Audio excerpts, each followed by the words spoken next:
Lucy bird పేరేంటో చెప్పు. నాకు తెలీదు. తెలీదా?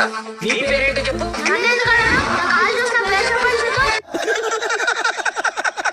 ఇప్పుడు ప్రతి క్వశ్చన్ ఒకేలా ఆన్సర్ చెప్పాలా సార్? నా దగ్గర 3 ఆన్సర్లు ఉంటాయి సార్. అలా చెప్తే నోట్ దూలు అంటారు సార్. మీరే క్వశ్చన్ అడగండి సార్. నేను 3 కాదు 4 ఆన్సర్లు చెప్తా. ఓ ఇంట్రెస్టింగ్. మీ నాన్న పేరేంటి?